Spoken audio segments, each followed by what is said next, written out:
Hello，大家好，我是妮妮，欢迎来到今天的视频。那么今天的这视频呢，就是和大家讲了很久的一个白衬衫测评，也就是之前的那个白 T 测评的一个后续嘛。今天呢，就还是回到我自己频道本身就有的一个系列，如何挑选系列，以我平时在挑选这种白衬衫的单品的时候，我会看的哪几点，分别来和大家讲，就是怎样去选择才最适合你自己的一个身形和最适合自己的一个需求。然后好了，话不多说，让我们直接开始今天视频吧。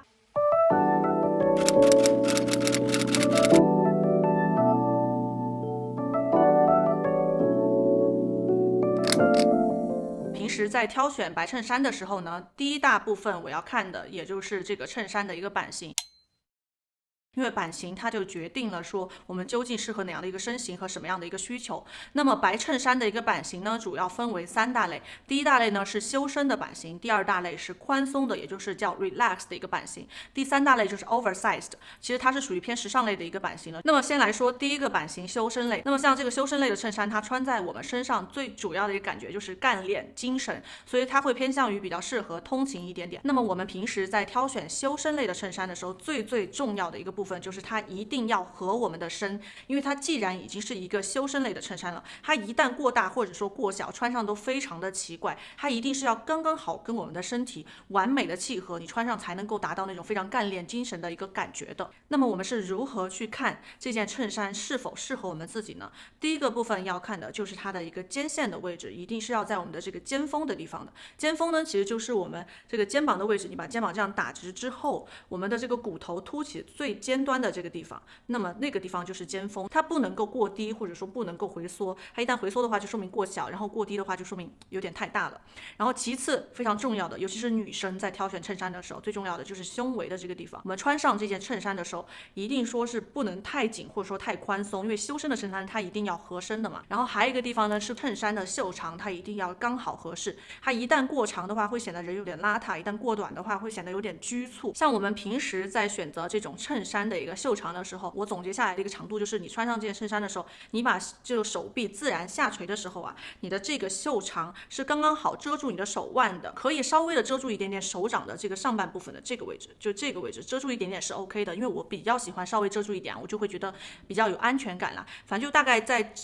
这个区间都是 OK 的。那么关于这个修身的衬衫呢，我这一次测评的12件衬衫里面有2件，一件是这个 MUJI 的一个女士衬衫，然后另外一件呢是来自 Theory 的，它们的价格差异其实还挺大的。MUJI 这一件我记得是大概$30左右，然后 Theory 的这一件是$200多。先来和大家讲一讲这个 MUJI 的这一件。MUJI 的这一件呢，其实它就是穿上是非常合我自己的一个身体的，然后穿上就是刚刚好一个非常修身然后紧身的这样的一个效果，袖长也合适，肩宽也是刚好合适的。我穿的是 M 码。总体来说的话呢，它的整个材质也很好，然后用的棉花也是有机棉。然后另外一件呢是这个 Theory 的这一件，它是我非常推荐的一件，就是如果说你想要去选择一个通勤的衬衫，然后你希望它是能够穿得很久的，然后有质感的。因为 Theory 我当时选它的一个原因是因为我觉得它是一个非常老牌的，专门出这种偏通勤类的服饰的这种品牌嘛。在说到这件衬衫的时候，就不得不想和大家分享一下我们在穿这种修身衬衫的时候非常容易出现的问题。第一个就是我们在穿这种修身的衬衫的时候，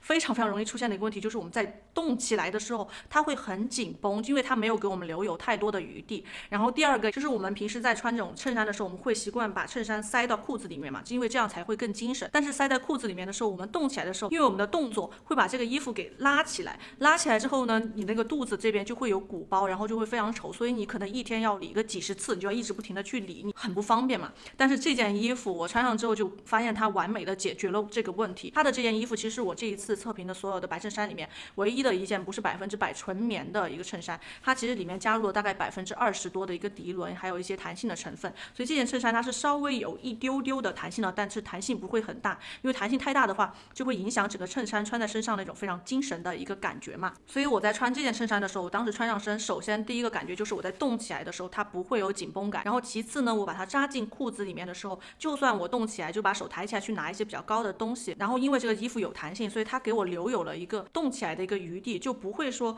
它会把那个衣服带出来。这是这2件修身的衬衫。那么第二大类的一个衬衫版版型呢是宽松的一个版型，也就是 relaxed。像这种版型呢，它主要跟刚刚修身的一个唯一的区别就是说，它在腰线的这个位置会是一个 H 型的一个形状，就是它是直筒的一个形状，它不会有腰线的设计。在胸围的这个部分呢，也会稍微的宽松那么一丢丢，就不会有那么紧绷的一个感觉。那么像这种宽松的衬衫，我其实是觉得说，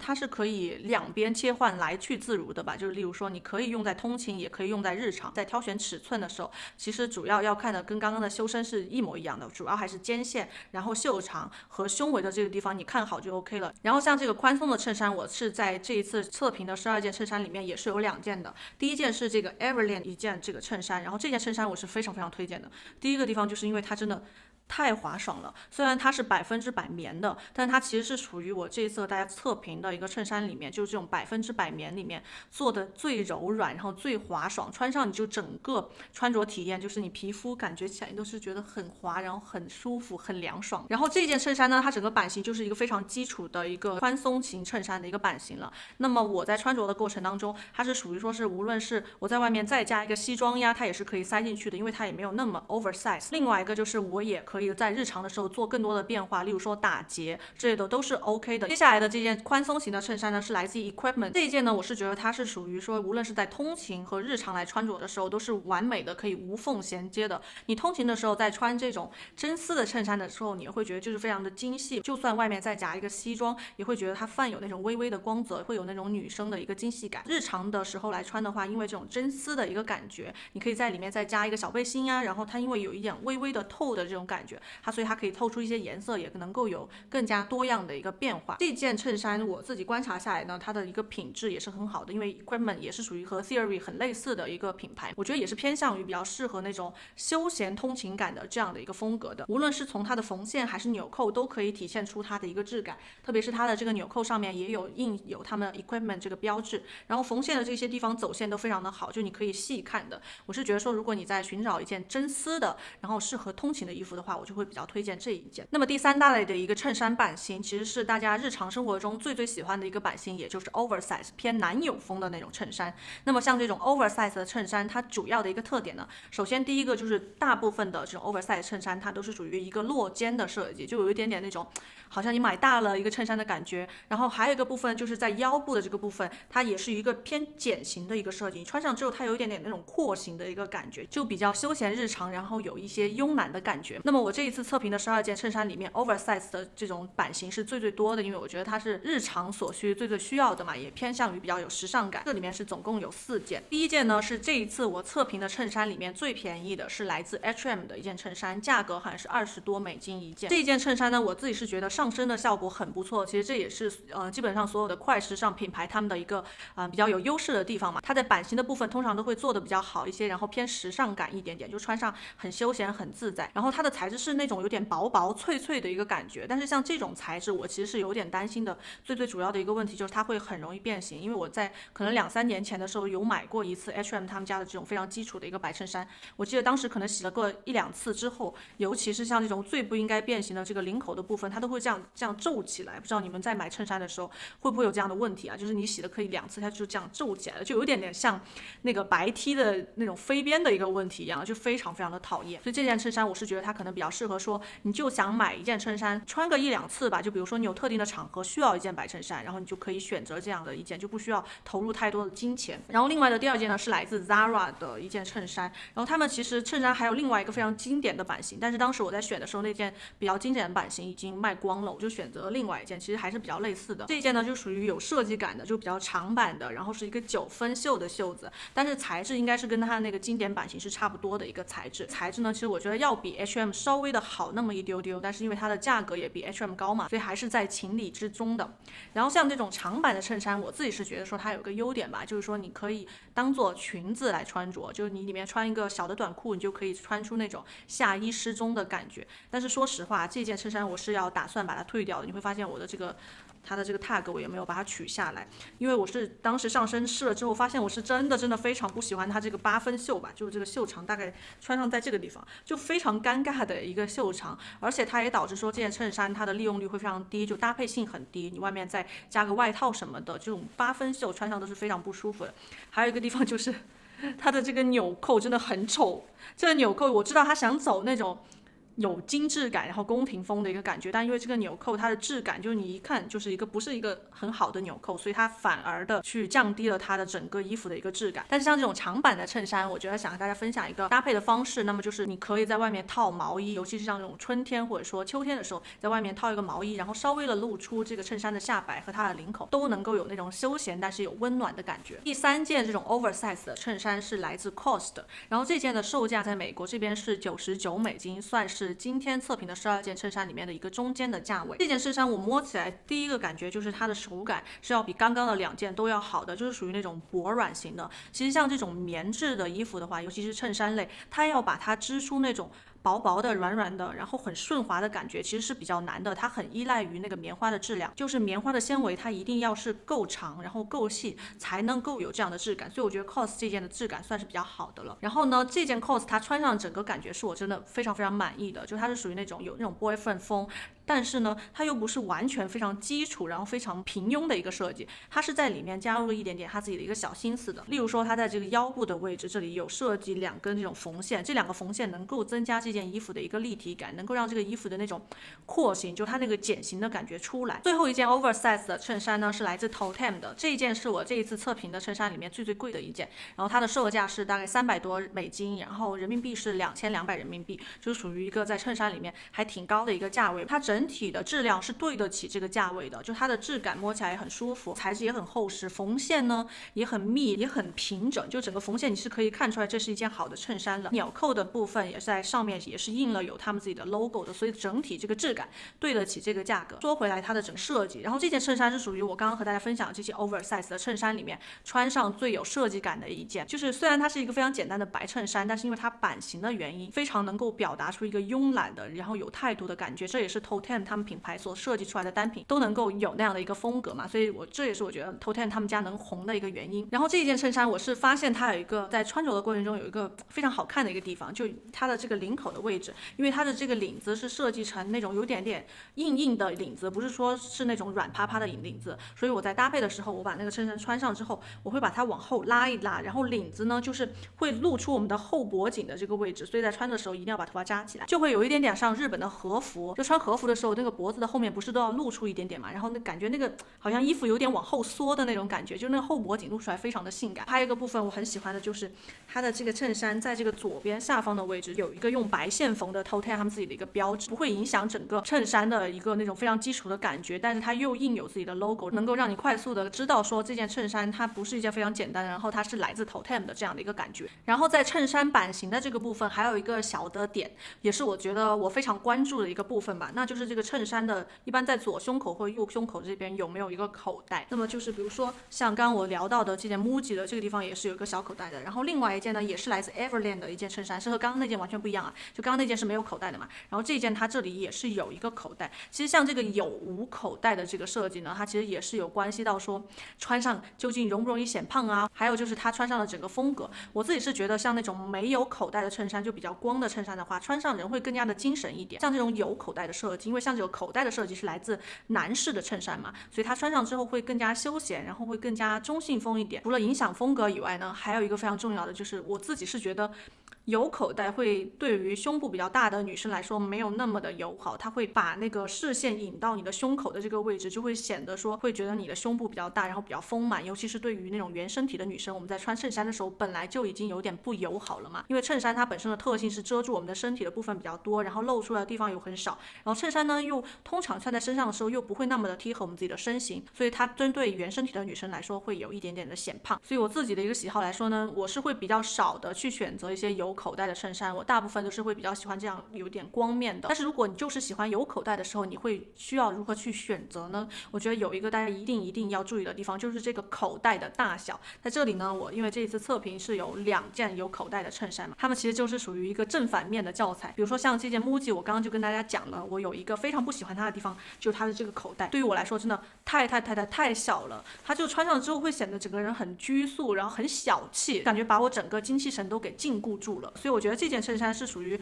比较适合说，骨架比较小的妹子的。就如果说你在寻找这种衬衫的时候，你一直都觉得有点困扰的是，很多衣服穿在你身上，你会觉得它有点过大，然后有点像是在穿大人的衣服的话，你就可以去尝试看看 MUJI 的这一件，穿上有可能刚刚好符合你自己的一个骨架的情况。然后另外一件 Everlane 的这一件呢，就属于我觉得非常适合我自己的，就它的这个口袋的大小刚刚好，不会过大也不会过小，因为过大的话又会显得太过拖沓。这件 Everlane 呢和我刚刚讲的那件另外一件没有口袋的，其实它整个材质是一模一样的。然后我发现 Everlane 的衬衫要比他们家的白 T 做的要好，穿上身之后呢，很亲肤，你不会觉得那种闷闷的感觉或者硬硬的感觉。反正就这个部分是，如果有尝试过的朋友，你只要一上身，你是可以感觉出来的。所以他们家的衬衫我还挺推荐的，尤其是这个 Silky 系列，这个就是我平时在看衬衫版型的时候会注意的一个部分。接下来我们就直接进入衬衫的一个材质。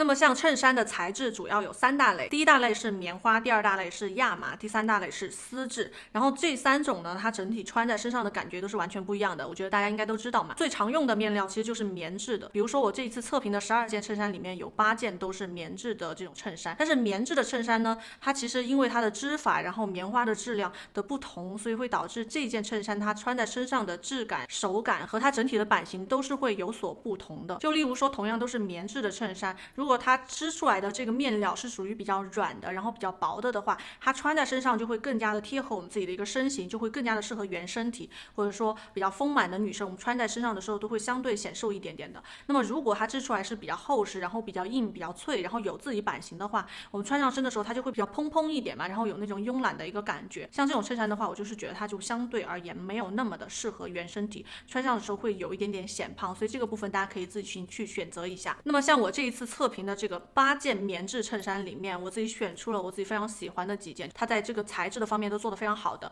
第一个呢，最平价的也就是 Everlane， 它 Everlane 的那2件都是他们的一个 Silky 系列的，虽然全部都是100%棉做的，但是可能因为它棉花质量比较好，织的密度也非常的高，非常的软，就穿上真的非常非常的舒服，很凉爽。第二件就是 COS 的那件 ，COS 的那件呢，虽然没有 Everlane 的那件那么好，但是我觉得已经逼近 Everlane 了，就已经还是属于说是我非常推荐的，再加上它的版型很好嘛。第3件、第4件呢，就属于物有所值型的，因为他们卖的就比较贵，就属于 Theory 和Toteme。然后另外一件比较贵的是 Equipment， 因为它是真丝的，所以就不放在这里面了。所以这5件是我最推荐的，然后我觉得摸起来质感最好的。第2大类的一个材质的选择是属于亚麻，像亚麻的衬衫呢，我就是觉得它是偏向于比较适合夏天一点的，因为亚麻它整体的一个特性就是它的透气性非常的好，而且你就算出汗了之后，它不会紧贴在我们的身上，因为像那种衬衫，尤其是夏天，你经常会容易出汗嘛，出汗贴在身上是非常非常不舒服的，然后有那种黏腻的感觉。亚麻就很好的解决了这个问题，但是因为亚麻它自己本身的一个特性，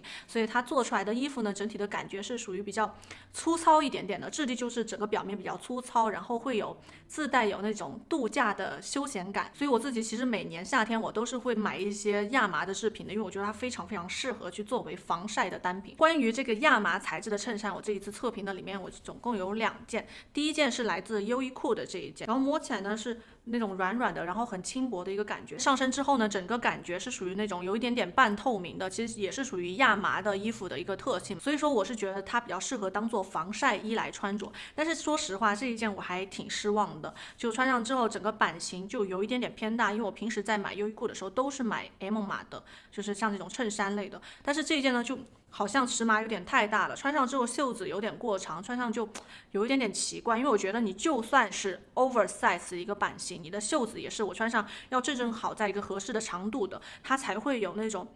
你是 oversize， 但不是你买了一个过大的尺码的一个感觉嘛，要不然你设计成这样干嘛呢，对吧？所以说从这个点呢，我不是很喜欢，但是因为我考虑到它的价位的问题呢，我就觉得我还是可以接受的啦，就买回来如果当做一个防晒衣来穿着是 OK 的。另外一件亚麻的衣服是我去年买的，我当时买的非常非常便宜，是在 Gap 买到的， Gap 今年都已经破产了。当时他们去年打折，价是$50，我买成$15，真的非常非常便宜。但是呢，这一件我自己穿了1年多，是觉得质感上面没有那么的好，就你会发现它现在真的就变得很皱。但是其实这也是亚麻的衣服的一个缺点，就非常容易皱。最不能忍的一个地方，就是它在这个部分，就是这个扣子的一个缝边的这个位置，就它都有一个封边嘛，然后这里它就是会变成这样皱巴巴的皱在一起，拧在一起，会让这件衣服显得非常的没有质感。我每一次穿穿它，就洗完之后穿它，我都要去给它熨一次，花很多的精力，因为很难把它熨得很直。所以这一件呢，就是困扰我很久的一件，所以我才说再尝试看看优衣库的这一件嘛。接下来的第3个种类的衬衫呢，也就是丝质的衬衫。其实像这种丝质的衬衫，我是最推荐给所有原身体的女生，然后身体丰满的女生。如果你觉得你穿衬衫好像说有一点点太显胖了呀，因为像丝质的衣服，它有独特的一个垂坠度，然后很软很轻薄，所以我们穿在身上的时候，它都是能够完全的贴合我们自己的身形的，所以它其实是可以看到我们自己身材的一个骨架的，就不会像那种其他材质的衬衫穿上之后会比较膨胀嘛。再加上丝质特有的一个垂坠度，它会让我们整个身体看上去更加的流畅，更加的瘦，所以这是我自己本身比较喜欢穿丝质衬衫的一个地方了。这一次这种白色的丝质衬衫呢，我是有2件。第一件呢是我在今年的冬天已经和大家分享过的，是一个来自 Lily Silk 的一件衬衫嘛，就属于纯真丝的。它的整个真丝的这个织法呢是属于那种比较密一点点的，所以它完全不会透，再加上外面有这种水波纹的一个感觉，所以整个衬衫穿在身上的时候不是属于那种非常平整的，而是有一点点波纹，然后一点点光泽度，再加上这个颜色是米白的颜色，不会显得非常的死板，然后泛出来的那种光是属于珍珠的那种比较暖调的一个光。另外一件是我刚刚已经和大家提到过的这一件 Equipment， 就它是属于那种比较透一点的一个真丝的一个织法，但是呢这一件衬衫我觉得它穿上呢要比刚刚那件就会更加的偏公文一点，因为我刚刚跟大家讲了，它就非常的适合通勤那种质感。然后好了，这些就是我平时在挑选衬衫的时候关于材质我会看的部分。接下来和大家分享颜色和透度的选择。那么关于一件白衬衫，它的颜色和透度就主要决定了说这件衬衫穿上身后究竟会不会显黑，或者说显得你非常的不精神。因为这也是之前大家跟我留言最多的一个问题嘛，就是大家会觉得说有时候我们在穿一件白色的单品的时候，如果不化妆的话，穿起来会觉得非常的不精神，而且会很显黑。在关于白色单品显黑的部分呢，我主要把它分为2个思路来讲。第一个呢就是关于颜色本身，也就是白色本身。白色呢它通常都是分为冷白和暖白嘛，这里我和大家举了2个例子。第一个呢就是我跟大家刚刚提的这一件 Everland 的这一件，它其实就是属于那种暖白色，它是偏黄一点点的颜色，就有点点像那种乳白色的感觉。然后另外一件呢是 Zara 的这一件，就是属于冷白，就你在自然光下看的时候它会有一点点泛蓝。那么像这种暖白和冷白哪一件显黑还是显白的问题呢，我自己感觉下来其实要这样来想。那么像我这种肤色黄2白的一个肤色，就属于说你没有特别的偏白，也没有说特别的偏黑的这类的一个肤色的话，其实我们在挑选这种白色究竟是冷白还是暖白的时候，其实你不需要去考虑的，因为这是我自己就测试下来的。我发现我在穿这种冷白和暖白的时候，没有特定的说哪一件非常的显黑或者哪一件非常的显白，就没有什么区别，只是说当针对一些特定的人群的时候，你就需要考虑到这个问题了。例如说你真的非常的白，或者说你的皮肤呢是属于那种黄黑皮的话，你就可能需要考虑到这个问题。那么这里我自己总结下来的就是黄黑皮不要选冷白，然后冷白的皮肤就是你真的非常白的人的话，就尽量不要挑选暖白色，因为它会显得你没有那么有气色。那么这个部分你可能就会觉得有点疑惑了，那么排除了颜色，那究竟是什么在困扰我们呢？就是这种白色单品它究竟为什么会显黑呢？其实最重要的部分不是在颜色，而是在这件白色单品的透度。因为有一些单品它穿上这身上的时候，它会有一些透嘛，然后有一些是属于比较实在的颜色，其实这个透度才是会显我们黑的一个元凶。然后我是怎么把它测出来的呢？就是我是使用这种纸巾，因为像一张纸巾它其实都是属于那种偏透一点点的衣服，就放在我们身上的时候它都会有一点点透嘛。那么在这里呢，我就跟大家看一个在自然光下我拍摄的，就是一边呢是放只有1张纸巾，然后有微微的透度，然后一边放2张纸巾，放在手上之后基本上是看不到我自己的一个皮肤了。你会发现那个有一点点透的纸巾那边的手臂要稍微的白那么一点点，然后另外一边就会稍微的黑一些。主要的原因呢，我自己就总结下来是觉得说，因为一件白色的单品它穿在我们身上，它如果有一点点透度，就意味着这件衣服它这里的一个色块就属于白色，加上了你自己本身的一个肤色，再加上这个白色本身会反光，所以反在我们皮肤上的时候它会显白。但是当一件完全不透的白色单品穿在我们身上的时候，它就是一个直接跟你的皮肤对比的一个颜色了，你穿上之后就是会无比的显黑。所以我自己的一个建议就是，如果说你发现你在穿白色单品的时候会有点显黑的话，大家会尽量的去选择稍微有一点点透的单品会更好。然后这个透度呢，就根据你自己的一个喜好来选择。说到这个透度，大家可能就会有另外一个疑问，关于这种透的衣服要怎么选内衣呢？这个也是有很多朋友经常会跟我留言的嘛，就说，就妮妮你穿的这个衣服挺透的，但是好像看不出来会透，这是为什么？其实这个点呢，我已经和大家分享过很多次呢。其实一件衣服穿在你身上，究竟会不会透内衣，问题不在这件衣服身上，就大部分都不在这件衣服身上，主要是在你里面穿的内衣。所以我其实平时在穿这种白色单品的时候，我里面的内衣都是会选择非常非常接近我自己本身肤色的一个内衣的。这个部分非常的重要，就是一定是要接近你自己本身肤色的内衣才可以，就不是说所有的人都是同一个肤色嘛。一旦你里面穿的内衣和你自己本身的肤色是一致的时候，就算我穿的是一个比较偏透的衣服，其实都是看不到内衣的痕迹的。那么我平时在清洗这种白色衬衫的时候呢，我主要就是会根据它的一个材质和价格来做一个区分。在洗这种白色单品的时候，会专门把它挑出来，就是一起洗一缸嘛，里面会直接加入这种氧化的一个漂白剂。那么那件白衬衫如果我每次都加的话，其实不会发黄的。我目前还没有就是那种白色单品穿黄的一个情况。在我清洗那种丝质的衬衫的时候，尤其是真丝的那种衬衫的时候呢，我就不会说再去丢进洗衣机里面洗了，因为真的会洗坏的。我通常都是自己手搓，因为像这种真丝的单品的话，因为它就比较薄嘛，所以你手搓也比较方便。然后会用这种专门的清洗液，是那个 The Laundress 的液来用手搓一下就好了，然后晾在家里面，最好是这样平铺的一个晾晒。像那种非常非常贵的衬衫，就如果你是属于那种通勤的，然后那种西装的衬衫，然后价格比较贵的话，我还是建议大家直接送到干洗店去干洗，因为它也会帮你熨烫，然后避免说你自己清洗的时候把一件非常贵的衬衫给洗坏了嘛。所以这个是我平时在清洗的时候会注意的一个地方。然后好了，这些就是我这一次视频的一个全部的内容，希望大家喜欢今天的视频。